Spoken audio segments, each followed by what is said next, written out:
So for the last couple of months, I've been getting a comment on a lot of my videos from someone whose name is, and sorry if I mispronounced your name, Degavi Yadav. And they've been keep mentioning how I need to watch the movie Sardar Udham. For a while, I was kept putting it off and saying, okay, yeah, I'm going to get to that, but I have a really busy schedule. I have this to get done and this to get done. And we're going to hear in a later video my plan for each month of the year. But the whole point was, I was like, it wouldn't fit in my schedule. And so I kept putting it off. And finally, I'm like, screw it. I can't be overly saying, I have a schedule, this is how my schedule is going to work, if I'm not also providing what the fans want. So I'm like, this person really, really wants this. I'm going to give it to them. And so I watched it, and I did not regret it one bit. This movie is truly a masterpiece. So let's jump in and talk about this movie. So this movie is the story of the man behind the assassination of Michael Umdire, a British man who was in charge of Britain's hold over India, and how he was the one who gave the orders to allow the one general who caused the big massacre that happened in India in 1919. It's a very fascinating story onto itself, the whole massacre thing, what happened with that. But let's jump in and just go through the movie, because there are problems with this movie.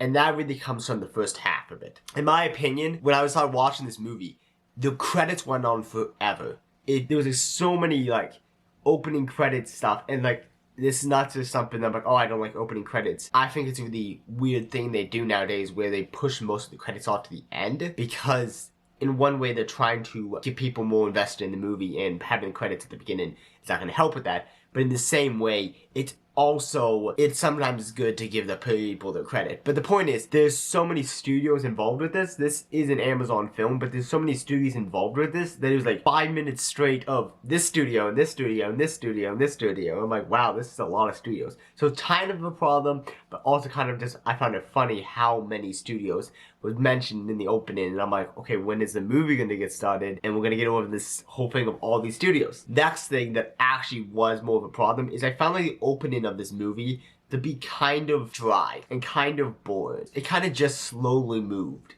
It was slow paced. You had a lot of one of the problems was the opening of this movie is a lot of it's not in English, and to my non-English speakers, that might be an okay thing. But for as an English person, I was watching it on Amazon Prime, and there was no way I could have it so the words were in English. There was subtitles, but that's the best I had. So that was kind of annoying a little bit. And the problem was I was also trying to do multiple things while watching it, because a lot of times I'm finding myself, when I'm watching a movie, I have to do multiple things. I was doing the dishes, different stuff like that while doing it, because I had to get other work done while watching this.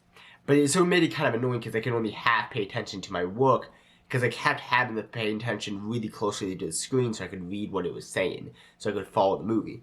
So it was really it was kind of annoying with that, but it was mainly just that the opening was slow, the acting was still good, but it was a slow moving movie.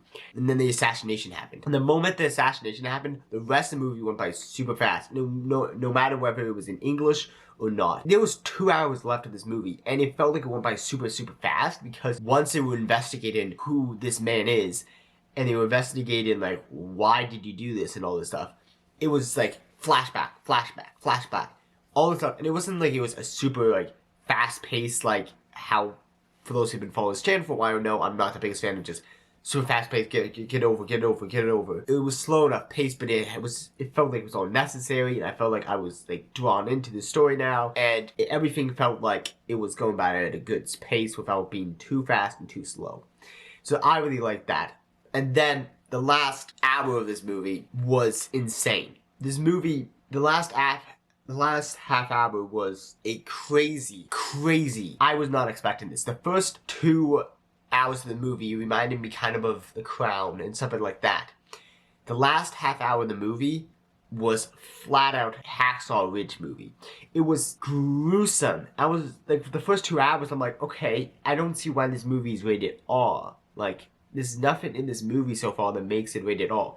Then you see the last hour of this movie, and that's when you see the massacre. You see what happened in 1919, and you see the terrifying awfulness. You see women and children. You see these men, these innocent people just being gunned down. They're screaming, trying to run away, and they're just being massacred. And it was crazy. Wow. I can't believe I can say I'm proud to be mostly British and then also look aside at that type of stuff. Like, that was terrifying. That was terrible what those British people did. And there was a lot of British people back in those days who stood by that. Now, I'm not going to get into politics because that's not my place. And I'm not also going to get into all the history stuff. I don't know how accurate this is.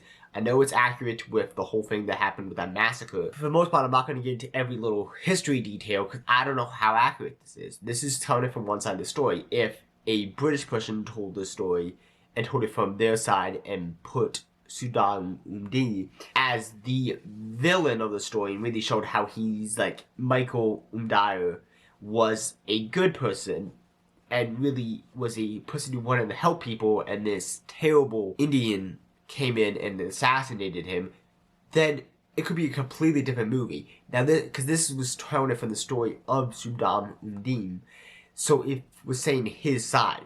So I don't know what the other side is like fully. I haven't done much research into it. I'm a big history person, but to be honest, I haven't done too much history into British hold over India during that time period. I haven't done too much research on that. So I'm not going to be speaking about that in this video.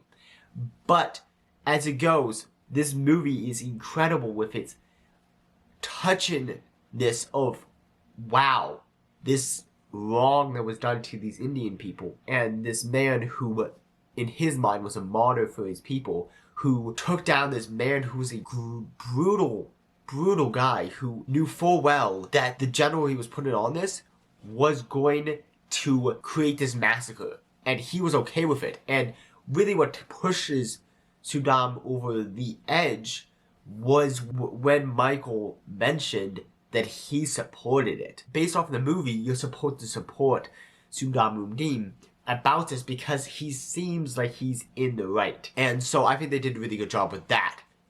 I don't know if he actually is, but I mean, the point is, I'm not going to start trying to say I'm supporting an assassin, but you can kind of understand where he's coming from. So this movie is like really like heart-wrenching, and it truly is a masterpiece. When I opened the movie, I'm like, I can see why someone could say this is a masterpiece. Even the first little bit of it was good. It was just not super like, wow, I'm like coming out of this movie and be like, man, I was watching it saying, I'm doing this because my fans want me to do this. And when I got to that point of the assassination and I started watching the rest of it, I'm like, I'm watching this because I want to watch this now. And I think it's really interesting, a fascinating movie. So that's my thoughts of this movie.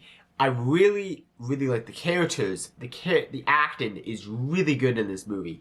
Everyone does a great job. The cinematography is incredible. I can't really say too much bad stuff about this besides that the beginning was a little bit boring. But that's really all I can say that I really didn't find this movie to be a masterpiece with.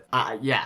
If you guys haven't yet, check out this movie. It's on Amazon Prime. It is rated R, and it's a very gruesome movie. As I've talked about with Hacksaw Ridge, I'm not going to recommend this movie to people who are under the age of 18. Because the fact of the matter is, it is an R-rated movie, and for good reasons.